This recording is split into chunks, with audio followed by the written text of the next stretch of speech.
Hello, magandang araw! Magluto na naman tayo ngayon ng ginisang green gram. Nahahaluan natin ng hinimay-himay na pritong isda. By the way, nainuna ko ng pinalambot ang green gram bago ako nagisa.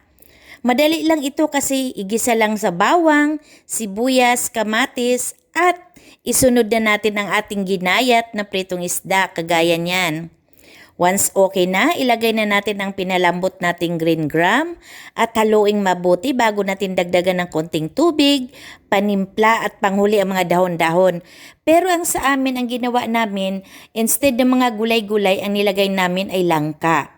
Yan no, ang sarap-sarap na, kumukulo na. Okay lang din o lagyan natin ng mga dahon-dahon, pero sa amin kasi hindi na namin lalagyan ng dahon-dahon kasi langka na ang aming nilagay. Patapos na yan, malapit nang maluto. At mga dahon-dahon na pwedeng ilagay dyan, pwede dahon ng ampalaya, dahon ng alugbati, spinach, at iba pa.